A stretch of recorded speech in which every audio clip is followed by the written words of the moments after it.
के महात्मा हैं जो कहाँ रहते हैं? प्रयाग में। और जब ये प्रयाग में रहते हैं कुछ नियम, इनके 3 नियम हैं। 3 नियम क्या हैं? सम, दम और दया। थोड़ा सुधी श्रोता ध्यान से सुने, इनकी चर्चा भी होती है। सम का अर्थ क्या है? सम का अर्थ समान भी होता है और सम का एक अर्थ होता है अपने अंतःकरण की शुद्धि। हम अपने अंतःकरण को शुद्ध करें। अब अंतःकरण साबुन से तो धो नहीं सकते, कैसे शुद्ध होगा? अंतःकरण भगवान की कथा से शुद्ध होगा। अंतःकरण शुद्ध करने का नाम है सम। दूसरा शब्द है दम। दम का अर्थ होता है अपनी इंद्रियों को अपने वश में रखना। और तीसरा है दया। दया मतलब जीव मात्र पर हम दया करें। जीवन में ये 3 नियम होना चाहिए। भरद्वाज जी तपस्वी हैं। तपस्वी भगवत गीता में लिखा है व्यक्ति 3 प्रकार से तपस्वी होता है। ये भगवत गीता का श्लोक है। भगवत गीता में भगवान कृष्ण कहते हैं अर्जुन, तपस्वी वो नहीं है जो दाढ़ी बड़ी कर ले और जंगल चला जाए, ये साधु का रूप नहीं है। तपस्वी का अर्थ क्या है? तपस्वी वो है भैया, तपस्वी वो है जो 3 तरह से तपस्या करे, शरीर से, मन से और वचन से।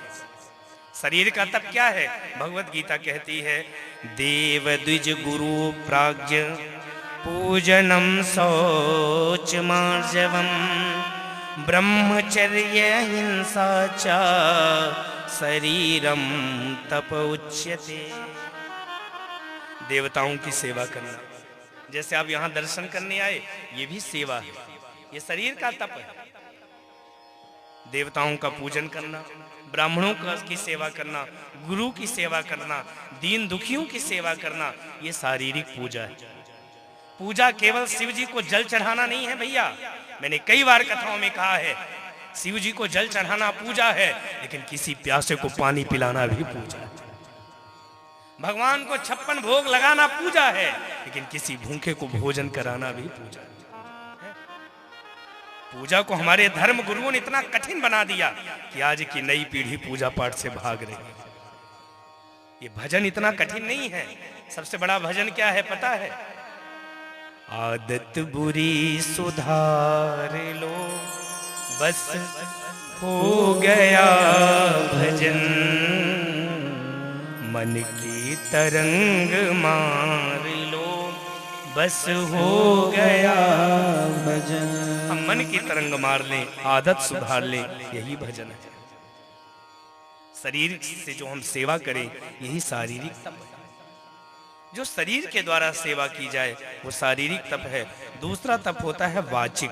वाचिक तप क्या है? तो सुनिए गीता का श्लोक, अनिद्वेग करम वाक्यम सत्य प्रिय हितम चयत स्वाध्यायाभ्यसनम चैव वांगमयम तप उच्यते। स्वाध्याय करना, शिक्षा ग्रहण करना और ज्ञान लेना और ज्ञान देना, ये वाचिक तप है। जैसे जो मैं कर रहा हूं, ये भी तपस्या है, ये वाचिक तप है। लेकिन एक बात और बताऊं, श्रोता यदि सावधान ना भी हो तो चलेगा, लेकिन वक्ता को प्रतिक्षण सावधान रहना पड़ेगा, क्योंकि लेखन सुधारा जा सकता है। आप कुछ लिख रहे हो और कोई चीज गलत हो जाए तो आप उसको काट के सुधार सकते हो। लेखन सुधारा जा सकता है, लेकिन वाचन नहीं सुधारा जा सकता भैया। इसलिए वक्ता को बहुत सावधान होकर कथा कहनी चाहिए। व्यासपीठ से वही परोसना चाहिए जो शास्त्र सम्मत हो, अनर्गल बातें नहीं। व्यासपीठ से दुनिया की चर्चा नहीं, व्यासपीठ से धर्म की चर्चा होनी चाहिए। और धर्म चर्चा का विषय नहीं है भैया, धर्म चर्चा का विषय नहीं है, धर्म धारण का विषय है। जो मैं कर रहा हूं ये वाचिक तप है। और एक तप होता है मानसिक। मानसिक तप क्या है? मनः प्रसादः सौम्यत्वं मौनं मात विनिग्रहः भाव संसुद्धिरित्येत तपोमानस मुच्यते। तपोमानस मुच्यते। मन का तप क्या है?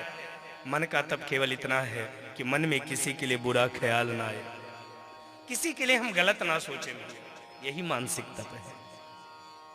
देखिए, कथा, पूजा, पंडाल, मंदिर में 3 तरह से सहयोग दिया जाता है। जैसे भी राम जी के मंदिर के लिए सहयोग दिया जा रहा है ना, 3 तरह से सहयोग होता है, तन, मन और धन। यदि भगवान ने आपको धन नहीं दिया है, आप तन से सहयोग करो। धन दिया हो तो धन से सहयोग करो, और तन से भी नहीं करते, धन से भी नहीं करते, तो कम से कम मन से सहयोग करो। इनके तो बस कथा कराना काम है। अरे तुम नहीं करवाते तो कोई बात नहीं, कोई करवा रहा है तो टोका टांकी क्यों? एक व्यक्ति ने टोका टांकी करी थी और भगवान ने एकाक्षी बना दिया था। समझ गए कौन? शुक्राचार्य। बलि को दान देने से रोका और भगवान ने एक आंख सीताराम कर दी है। इसलिए कोई दान दे रहा हो, कोई ले रहा हो, बीच में टोका टाकी मत करो। आपको देना है तो दो, और नहीं देना है तो मत दो। यही मन का तप है।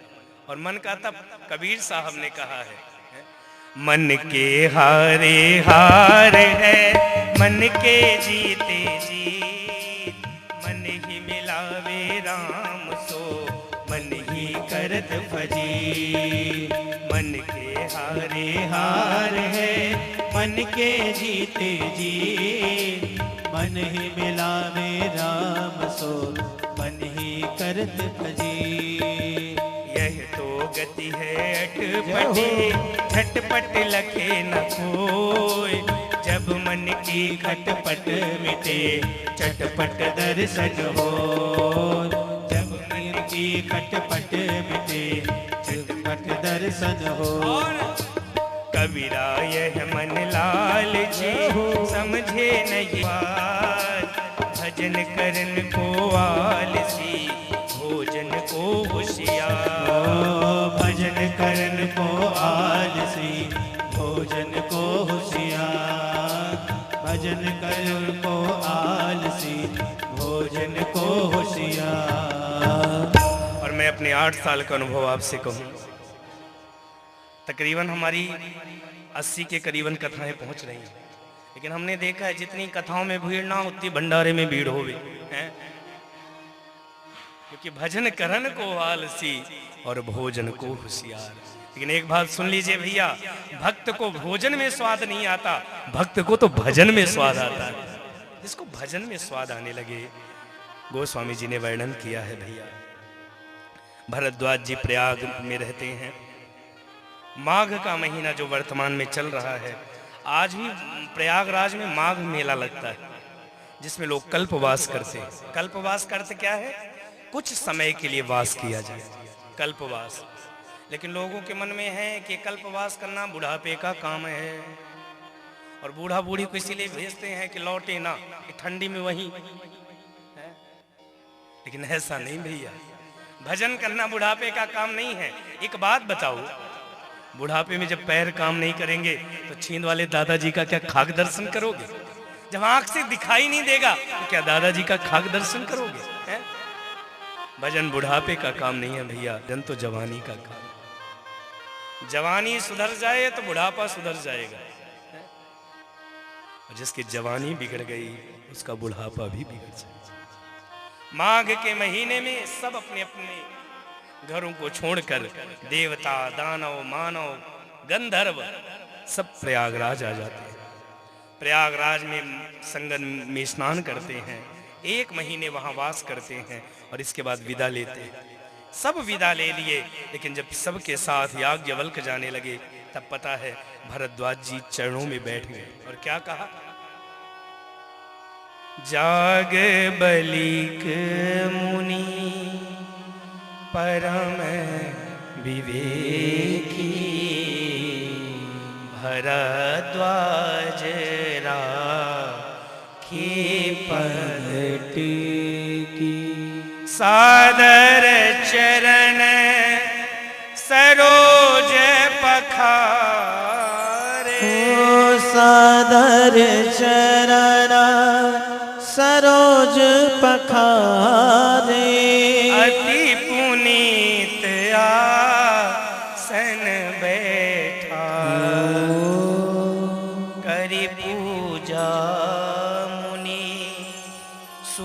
जस बखानी, बोले अति पुनीत मृदुबानी। याज्ञवल्क्य को प्रणाम किया है, सुंदर से आसन पर बिठाया और चरणों को धोया है।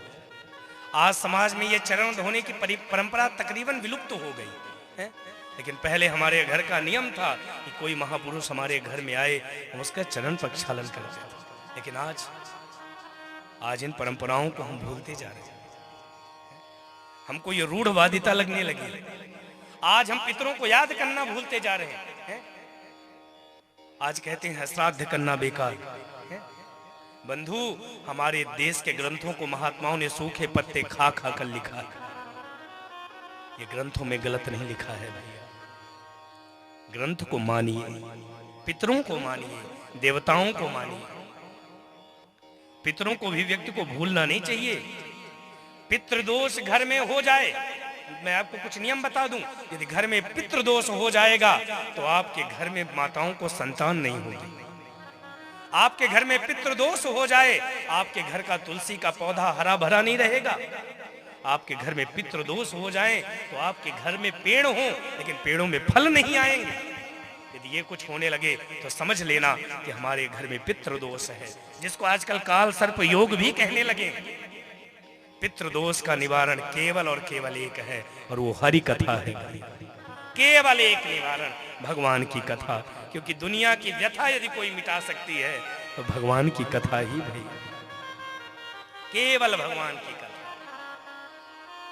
इसलिए भरद्वाज ने चरण धोए हैं और चरण धोकर हाथ जोड़कर कहा, महाराज मेरे मन में एक संशय है, मैं आपसे एक प्रश्न पूछना चाहता हूँ। क्या पूछना चाहते हो?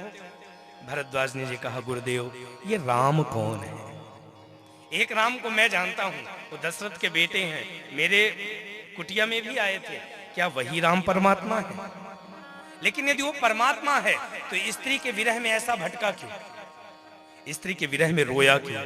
क्योंकि परमात्मा को तो ना सुख होता ना दुख है। परमात्मा कैसा है? बिनु पद चलई सुनै बिनु गाना, बिनु पद चलई सुनै बिनु गाना, बिनु पद चलई सुनै बिनु गाना, बिनु पद चलई सुनै बिनु गाना। कर बिनु करम करे विधि नाना, कर बिनु करम करे बिना। आनन रहित सकल रस भोगी, आनन रहित सकल रस भोगी, बिनु बाणी भक्ता बर जोगी, बिनु बाणी भक्ता बर जोगी। बिनु पद चलई सुनै बिनु गाना, बिनु पद चलई सुनै बिनु गाना, सुनै बिनु गाना, सुनै बिनु गाना। जिसके पैर नहीं है फिर भी चलता है, जिसकी आंख नहीं है फिर भी देखता है, जिसके मुंह नहीं है फिर भी बोलता है। और खुद तो ऐसा है, लेकिन कृपा कैसी करता है? वेद कहता है, मूकम करोति वाचालम पंगुम लंघयते गिरिम, यत कृपातमहं वन्दे परमानंद माधवम्। जो गूंगे को भी बुलवा सकता है, लूले को चलवा सकता है, अंधे को दिखा सकता है, ऐसा है परमात्मा। क्या ये वही राम है? अच्छा एक बात बताएं, जो प्रश्न भरद्वाज जी ने याज्ञवल्क्य से पूछा, ऐसा ही प्रश्न एक बार एक व्यक्ति ने कबीर साहब से पूछा। अच्छा, कबीर साहब बड़े अक्खड़ संत थे। एक व्यक्ति कबीर साहब के पास गया और बोला, आपके राम कौन है? मैंने सुना है कि राम तो कई हैं। कबीर साहब ने कहा, मतलब? तो कहता है, एक राम दशरथ कर बेटा, एक राम घट घट में लेटा, एक राम वंदित संसारा, एक राम है सबसे प्यारा। अब बताइए, इन चार राम में से आपका राम कौन सा है? कबीर साहब पहले तो चुप रहे, लेकिन कबीर साहब बड़े अक्खड़ संत थे। कबीर साहब ने सीधे कह दिया, मुझे पता है तू 4 बाप का बेटा है। अब बताओ, किसी को ऐसा कह दो तो लाठी चल जाए कि नहीं है? आज कल मत कहना, नहीं छोड़ेगा नहीं है? कबीर साहब ने कहा, मुझे पता है तू 4 बाप का बेटा है। उसने कहा, महाराज संत हो और ऐसी भाषा का प्रयोग करते हो। कबीर साहब ने कहा, मैं प्रमाण के साथ कह सकता हूं। तो उसने कहा, 2 प्रमाण। तब कबीर साहब कहते हैं, एक बाप तेरे चाचा को भाई, एक बाप तेरे नानी को जमाई, एक बाप तेरे फूफा को सारो, एक बाप तेरी दादी को जायो। एक बाप तेरे चाचा का भाई है, एक बाप तेरे नानी का जमाई है, एक बाप तेरे दादी का बेटा है, और एक बाप तेरे चाचा का है, तेरे फूफा का साला है। अब बता, इन 4 बाप में से तेरा बाप कौन सा है? उसने कहा, महाराज वो तो वही है, वही मेरे फूफा का साला भी है, वही मेरे नानी का जमाई भी है, वही मेरे चाचा का भाई भी है, और वही मेरी माँ का बेटा भी है। तब कबीर साहब ने कहा, सोई राम दशरथ कर बेटा, सोई राम घट घट में लेटा, सोई राम वंदित संसारा, और सोई राम है सबसे प्यारा। मेरा राम भी तो एक ही है। और आज याज्ञवल्क्य ने भी कहा, भरद्वाज मैं जान गया हूं कि तुम राम की कथा सुनना चाहते हो, तो सुनो, मैं तुम्हें राम कथा सुनाऊंगा, लेकिन राम कथा से पहले मैं तुम्हें शिव कथा सुनाऊंगा।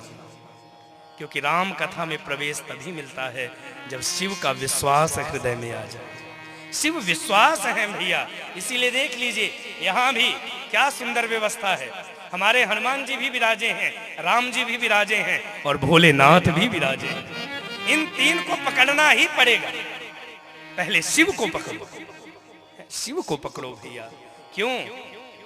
क्योंकि जेहि पर कृपा न करहि पुरारी, सो नर पावना भगति हमारी। बिनु छल विश्वनाथ पर नेहु, भगवान विश्वनाथ को मनाइए भैया। भगवान विश्वनाथ की जब तक कृपा नहीं होगी तब तक राम की कृपा नहीं होगी। इसलिए मैं तुमको शिव कथा पहले सुनाऊंगा, तभी तुम्हें राम कथा में प्रवेश मिलेगा। और गोस्वामी जी ने वर्णन किया, आइए कुछ चौपाइयों को गा लें।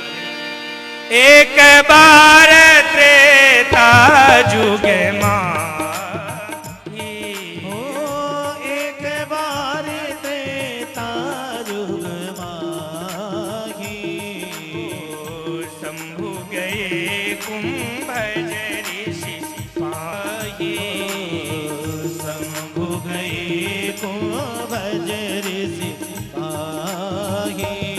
ओ संग सती जग जननी भवानी, संग सती जग जननी भवानी, ओ पूजे अखिलेश्वर जानी, पूजे ऋषि अखिलेश्वर जानी, ओ राम कथा निवर्ज बखानी, ओ राम कथा मुनि बरज बखानी, ओ सुनी महेश परम सुख मानी, सुनी महेश परम सुख मानी।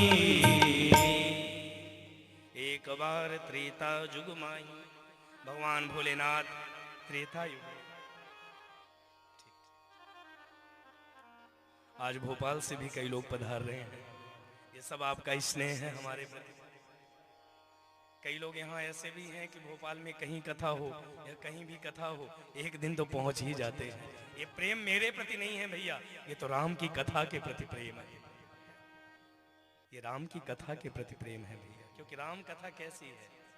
राम कथा शशि किरण समाना, संत चकोर करही जी पाना। राम कथा तो भोलेनाथ को भी खींच लाई है। और त्रेता युग में कुंभज ऋषि के पास, कुंभज यानी जिसका प्राकट्य कुंभ से हुआ है, कुंभ यानी घड़ा, अगस्त जी का प्राकट्य कुंभ से हुआ है, इसलिए इनका एक नाम कुंभज भी है। भगवान शिव अगस्त के आश्रम में गए और जैसे अगस्त ने अपने महादेव को देखा, व्यासपीठ से उतर गए और क्या किया, महादेव का स्वागत किया है। क्योंकि साथ में भोलेनाथ तो हैं ही, साथ में जगत जननी भी है। जगत जननी कौन? सती। संग सती जगत जननी भवानी, पूजे ऋषि अखिलेश्वर जानी। सती भी है, गोस्वामी जी कहते हैं जगत जननी है। अगस्त जी ने दोनों का पूजन किया है। इसके बाद महादेव ने कहा पूजन करवाने नहीं आए हैं, तो हम तो कथा सुनने आए हैं। अगस्त कथा सुनाओ। और अगस्त ने कथा सुनाई, लेकिन इस चौपाई को ध्यान से सुनी। कथा सुनाई किसको? दोनों को, लेकिन सुनी किसने? ये चौपाई सबको याद होनी चाहिए। इसका अर्थ क्या है? कथा सुनाई सबको जा रही है, लेकिन सुनने वाला तो बिरला ही है। क्या कहा? राम कथा मुनि बरज बखानी, राम कथा मुनि बरज बखानी, राम राम राम कथा मुनि बरज बखानी, राम कथा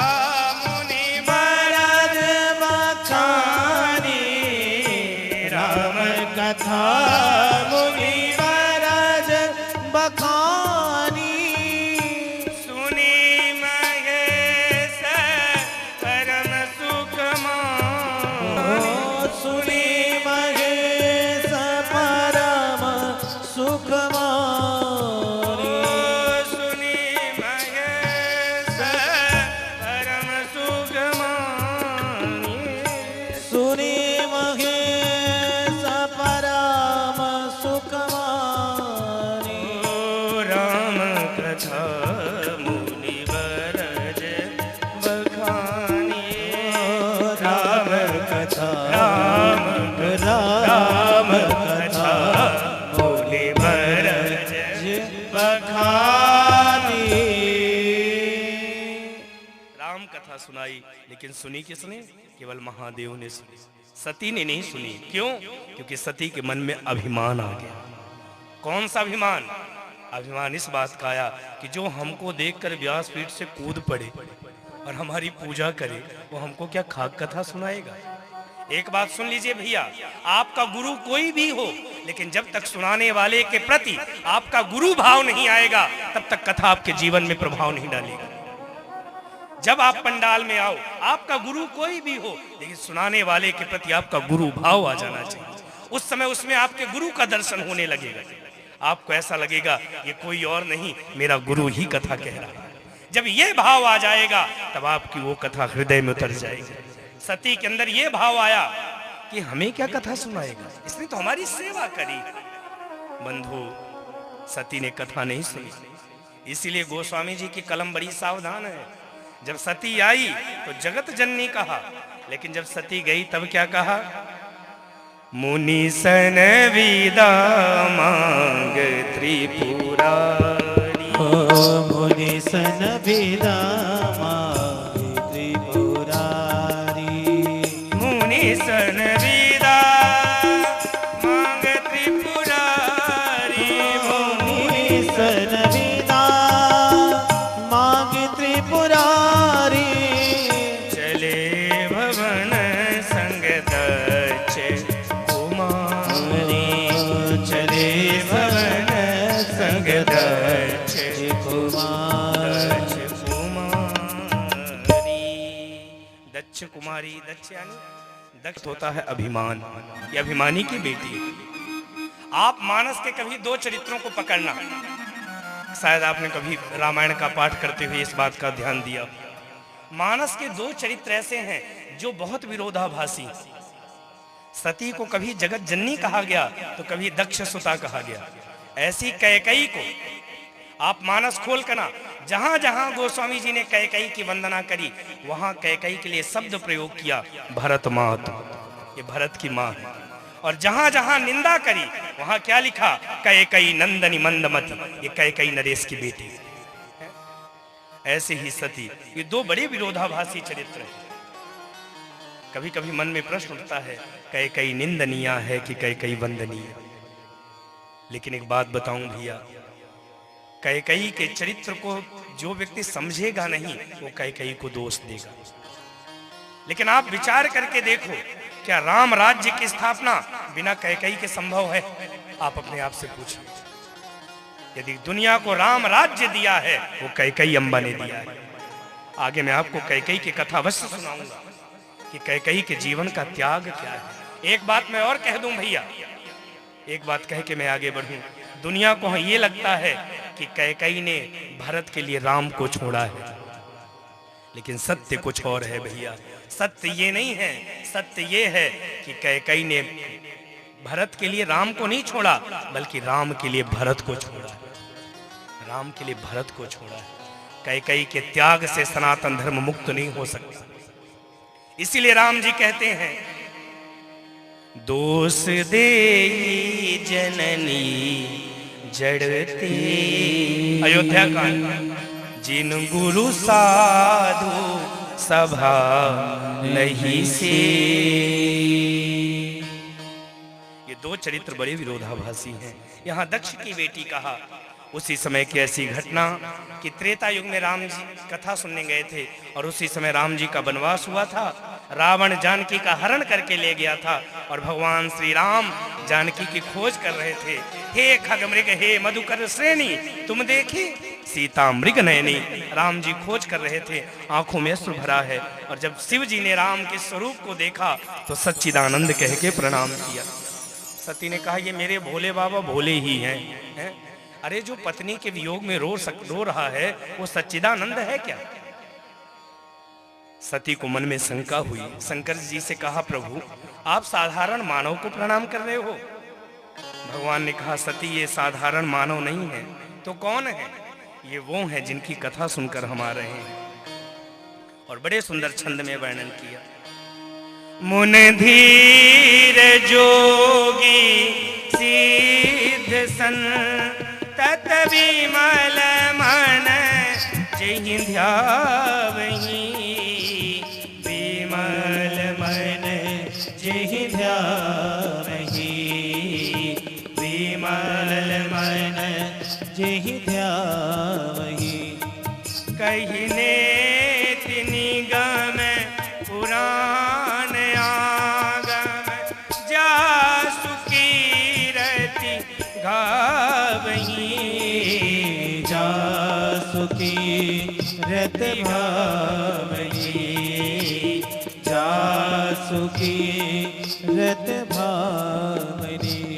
सोई राम व्यापक ब्रह्म भुवन, निकाय पति माया धरी, अवतरे अपने भगत हित, निज तंत नित रघुकुल मणि। तेरा नाम हो मेरे होंठ पर, सामो सुबह मेरे राम जी, मेरे राम जी, मेरे राम जी, मेरे राम जी, मेरे राम जी। भगवान शंकर कहते हैं, सती ये वही राम है जिसको वेद नेति नेति कह के प्रणाम करते हैं, जिसका आदि अनंत वेद नहीं पाए, सरस्वती की वाणी नहीं पाई, बड़े बड़े महात्मा मलात्मा नहीं पाए, ये वही राम है। लेकिन फिर भी तेरे मन में शंका है तो तू जाके परीक्षा ले। और सती परीक्षा लेने गई। लेकिन दुनिया में पहली बार ऐसा हुआ कि परीक्षा लेने वाला फेल हो गया। नहीं, नियम ये है कि जो परीक्षा देगा वो फेल होगा, परीक्षक थोड़ी ना फेल होगा। लेकिन पहली बार दुनिया की वो घटना घट गई, परीक्षा लेने वाला ही फेल हो गया। पता है, सती परीक्षा लेने गई और परीक्षा लेने के लिए मन में विचार किया कि मैं करूं क्या। और सती ने क्या किया, सीता का रूप बना लिया। एक बात आपसे कहें भैया, किसी का रूप बनाना सरल है, लेकिन स्वरूप बनाना कठिन है। रूप बाह्य सौंदर्यता है और स्वरूप आंतरिक सौंदर्यता है। और विज्ञान कहता है कि एक के जैसे दूसरे हो ही नहीं